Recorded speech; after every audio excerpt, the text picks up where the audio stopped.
الحمد لله رب العالمين والعاقبة للمتقين والصلاة والسلام على سيد الأنبياء والمرسلين أما بعد فأعوذ بالله من الشيطان الرجيم بسم الله الرحمن الرحيم صلوا على الحبيب صلی اللہ تعالی علی محمد۔ محترم سامعین، السلام علیکم ورحمۃ اللہ وبرکاتہ۔ امید ہے آپ سب خیریت سے ہوں گے۔ اللہ رب العالمین کی بارگاہ میں دعا ہے اللہ رب العزت ہم سب کو اپنی حفظ و ایمان میں رکھے، ہم سب کے ایمان اور جان کی حفاظت فرمائے، آمین ثم آمین۔ محترم سامعین، آج میں آپ کے سامنے رجب المرجب کے حوالے سے چند باتیں گوش گزار کروں گا، اور 15ویں شعبان کے جو نوافل ہیں وہ بھی آپ کے سامنے عرض کروں گا، 27ویں شب کے نوافل بھی آپ کے سامنے عرض کروں گا، اور اس کے علاوہ سب سے بہترین اور آج کی اس ویڈیو کی جان جو وظیفہ ہے سورۃ الفاتحہ کے حوالے سے وہ بھی آپ کے سامنے ذکر کروں گا۔ سورۃ الفاتحہ کا جو وظیفہ ہے خاص رجب المرجب کا وظیفہ ہے کہ آپ کی بڑے سے بڑی پریشانی جو ہے، مصیبت جو ہے وہ ہمیشہ کے لیے ختم ہو جائے گی۔ آپ نے لازمی میری اس ویڈیو کو اینڈ تک دیکھنا ہے، انشاءاللہ آپ کو بہت فائدہ ہوگا۔ چند باتیں جو میں ضروری سمجھتا ہوں آپ کے گوش گزار کرنا چاہوں گا۔ جو بھی آپ وظائف کرتے ہیں، جو بھی آپ عمل کرتے ہیں، یہ جو باتیں میں آپ کو بتانے والا ہوں یہ ہمارے لیے نہایت ہی ضروری ہیں۔ عمل کرنے سے پہلے کیا کیا ضروری باتیں ہیں جو کہ ہمارے اس وظیفے کو، اس عمل کو مزید مؤثر بنانے کے لیے انتہائی ضروری ہیں۔ ہر ایک چیز کی سامعین محترم ایک ترتیب ہوتی ہے جس کو ادا کرنے سے فائدہ ہوتا ہے۔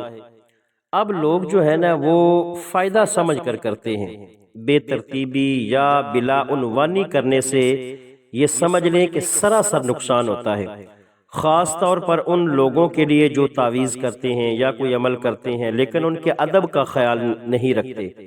بہت سارے لوگ بنا کسی ترتیب کے عمل کو کرنے کو ترجیح دیتے ہیں، جبکہ ایسا بالکل بھی ٹھیک نہیں۔ ہر ایک عمل اور وظیفہ جو ہے اس کے لیے ایک ترتیب اور باعمل ہونے کی نہایت ضرورت ہے۔ قبولیت اور عمل میں بہت اثر ہے، لیکن ان سب کے لیے حلال کمائی اور مکمل رجوع کے ساتھ کام اور وظیفہ کرنے کی ضرورت ہے۔ کسی بھی عمل کو مکمل دھیان اور پاک حالت میں کریں۔ اگر آپ مکمل دھیان، ایمان اور یقین کے ساتھ عمل کو نہیں کرتے تو ایک طرح سے آپ خود کو اس کا فائدہ جو ہے وہ نہیں ہوگا، فائدے سے دور رہیں گے۔ اگر آپ کوئی وظیفہ کر رہے ہیں تو کوشش کریں کہ غیر ضروری اشیاء کھانا چھوڑ دیں۔ کچھ علماء کرام کے مطابق ہمیں گوشت اور چاول کھانے چھوڑ دینے چاہیے، کیونکہ یہ ہمارے جسم میں تبدیلی کا باعث ہوتے ہیں، اور یہ بہتر سمجھا جاتا ہے کہ آپ پیاز اور لہسن سے مکمل طور پر پرہیز کریں۔ ان چیزوں کی پرہیز جو ہے یہ دعا میں اثر پیدا ہوتا ہے، قبولیت آسان ہو جاتی ہے۔ کوئی بھی وظیفہ کرنے سے پہلے آپ اس بات کا خیال کریں کہ آپ سچ بولتے ہیں، نماز پڑھتے ہیں، کسی کو دھوکہ نہیں دیتے، لوگوں کی دل آزاری نہیں کرتے، اور باوضو رہیں۔ کسی بھی وظیفے کو کرنے سے پہلے تمام نمازیں ادا کریں اور ہمیشہ باوضو رہیں۔ پھر دیکھیں اس وظیفے کے کمالات، اس وظیفے کے کرشمات، کہ آپ کی جو بھی آرزو ہوگی وہ لازمی پوری ہوگی۔ جس مقصد کے لیے آپ وظیفہ کرتے ہیں اس مقصد کے اندر آپ کامیاب و کامران ہوں گے۔ تو سامعین محترم، رسول اللہ صلی اللہ علیہ وآلہ وسلم نے ارشاد فرمایا، اس رات یعنی رجب کی 27ویں رات عمل کرنے والوں کے لیے 100 سال کی نیکیوں کا ثواب ہے۔ جو آدمی اس رات 12 رکعات نماز پڑھے، ہر رکعت میں سورہ فاتحہ اور قرآن پاک کی کوئی دوسری سورت پڑھے، ہر 2 رکعتوں کے بعد تشہد پڑھے اور آخر میں سلام پھیرے، اس کے بعد یہ کلمات 100 مرتبہ پڑھے، سبحان اللہ والحمد للہ ولا الہ الا اللہ واللہ اکبر 100 مرتبہ، اور استغفر اللہ اس کو بھی 100 مرتبہ پڑھنا ہے، اور 100 مرتبہ درود پاک پڑھنا ہے، اور اس کے بعد اپنے دنیاوی اور اخروی امور کے لیے جو دعا چاہے مانگے، صبح روزہ رکھے تو اللہ تعالیٰ اس کے تمام دعاؤں کو قبول فرمائے گا، بشرطے کہ گناہ کے کاموں کی دعا نہ ہو۔ اس کے علاوہ سامعین محترم 15ویں شعبان کے جو نوافل ہیں وہ بھی سن لیں۔ 15ویں شب بعد نماز عشاء 20 رکعت نفل ادا کریں، دو کر کے پڑھیں۔ ہر رکعت میں سورۃ فاتحہ کے بعد سورہ اخلاص ایک بار پڑھیں۔ ان نوافل کے پڑھنے والوں کو بہت ثواب ملے گا، اس کے گناہ ایسے جھڑ جائیں گے جیسے درختوں سے پتے جھڑ جاتے ہیں۔ اور سامعین محترم 27ویں رجب کی رات یعنی شب معراج والی رات، اس کی بھی بہت زیادہ برکات ہیں۔ رجب المرجب کی 27ویں رات بہت ہی بابرکت ہے، کیونکہ اس رات احمد مجتبی صلی اللہ علیہ وآلہ وسلم معراج پر تشریف لے گئے اور دیدار الہی سے مشرف ہوئے۔ تو سامعین محترم اس کے جو نوافل ہیں وہ بھی سن لیں۔ رجب کی 27ویں رات کو 2 رکعت نفل پڑھیں اور ہر رکعت میں سورۃ فاتحہ کے بعد سورہ اخلاص 21 مرتبہ پڑھیں۔ نوافل سے فارغ ہو کر 10 مرتبہ درود پاک پڑھیں اور خلوص دل اور خشوع اور خضوع سے دعا مانگے، اللہ تعالیٰ اس کی دعا کو قبول فرمائے گا۔ اور جب دوسروں کے دل مردہ ہو جائیں گے، اللہ تعالیٰ اس کا دل جو ہے وہ زندہ رکھے گا۔ سامعین محترم یہ تھے 15ویں شعبان اور 27ویں شعبان کے کچھ نوافل جو میں نے آپ کے سامنے عرض کیے۔ اس کے علاوہ بہت ساری چیزیں ہیں۔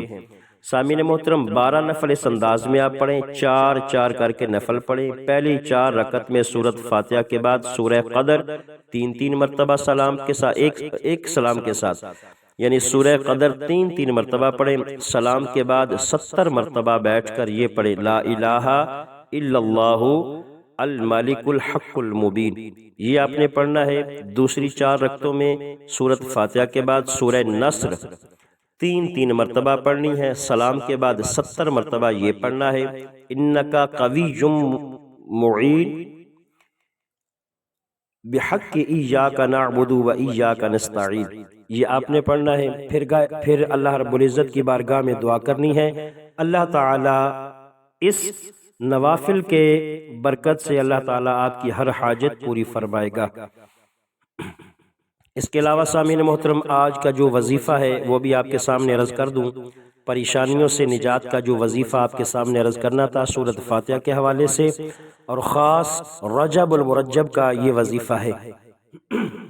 آج کا جو وظیفہ عرض کرنے والا ہوں یہ سردار وظیفہ ہے، اس ویڈیو کی جان وظیفہ ہے کہ اگر آپ کی کوئی بھی بڑے سے بڑی پریشانی ہے جو ختم ہونے کا نام ہی نہیں لے رہی، تو آپ یہ لازمی کریں، انشاءاللہ آپ کی وہ پریشانی ختم ہو جائے گی۔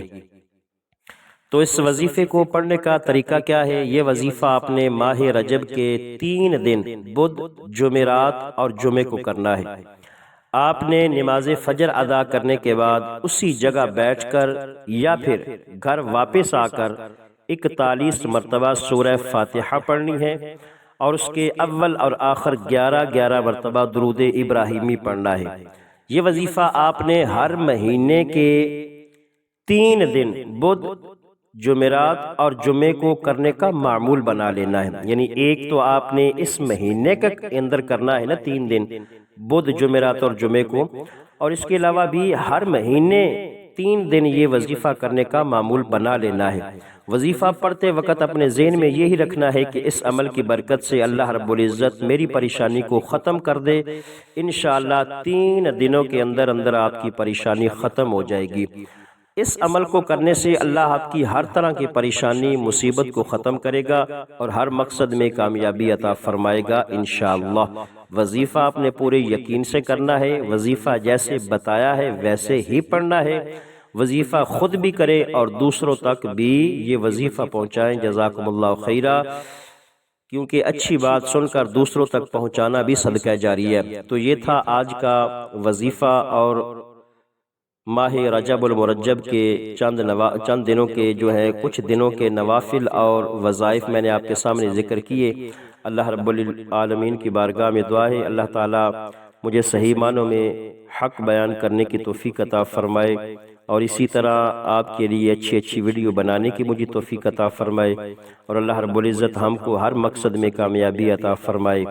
آمین ثم آمین۔ جزاکم اللہ خیرہ۔ اللہ تعالیٰ آپ کو اپنی امان میں رکھے۔